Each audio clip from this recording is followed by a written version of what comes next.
Saudi আরবে এক আদালত হয়েছে। আদালতে দুই ভাই ঝগড়া করছে। এক ভাই বলছে মাকে আমি রাখবো, আরেক ভাই বলছে না মাকে আমি রাখবো। দোনো ভাই ঝগড়া করছে মাকে ঘরে রাখার জন্য।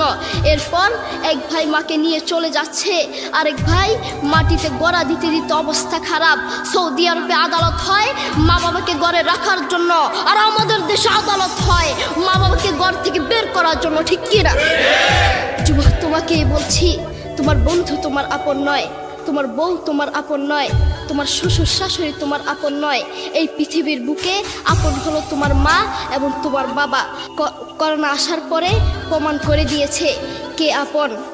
এক মেয়ে তার মাকে ফোন করে বলছে, মা আমার স্বামীর করোনা হয়েছে।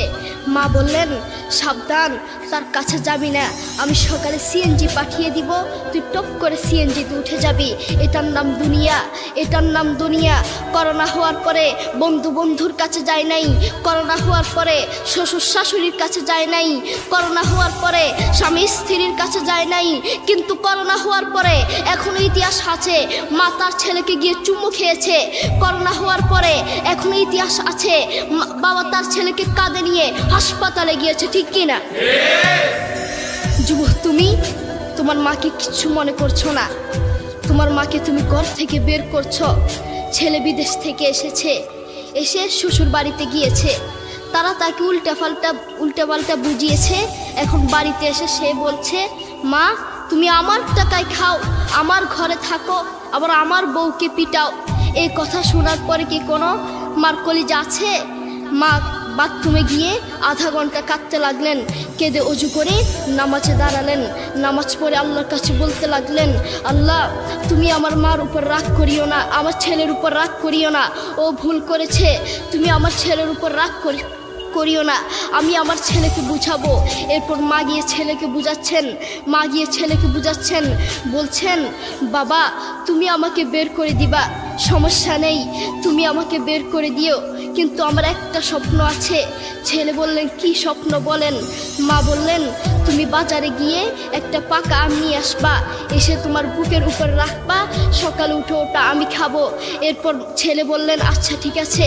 ছেলে বাজারে গিয়ে একটা পাকা আম নিয়ে আসলো, এসে বুকের উপরে রাখলো। 5 মিনিট না যেতেই সেই আম পিঠের নিচে পড়ে চ্যাপ্টা হয়ে গিয়েছে। এরপর ছেলে মাকে বললেন, মা তুমি কি সকালে উঠে আমটা খাবে? ওটা 5 মিনিট না যেতেই পিঠের নিচে পড়ে চ্যাপ্টা হয়ে গিয়েছে। এরপর মা চোখের পানি ছেড়ে বলল, বাবা আমি আসলে তোকে খাওয়ার জন্য বলি নাই, আমি আম খাওয়ার জন্য বলি নাই, আমি তোমাকে বুঝানোর জন্য বলেছি। তুমি আজ একটা রাত এই আমটা রাখতে পারো নাই, আমটা বুকের উপর রাখতে পারো নাই, আর আমি সেই তোমার দুঃখিনী মা যে 1 বছর 2 বছর নয়, 3 বছর নয়, পাক্কা 5টা বছর এভাবে তোমাকে রেখেছি। আমিও যদি তোমার মতো এভাবে ঘুমাতাম, তুমিও তো আমার পিঠের নিচে পড়ে চ্যাপ্টা হয়ে যেতা। এরপর ছেলে চোখের পানি ছেড়ে বলল, মা আসলে আমি বুঝতে পারি নাই তুমি কি জিনিস,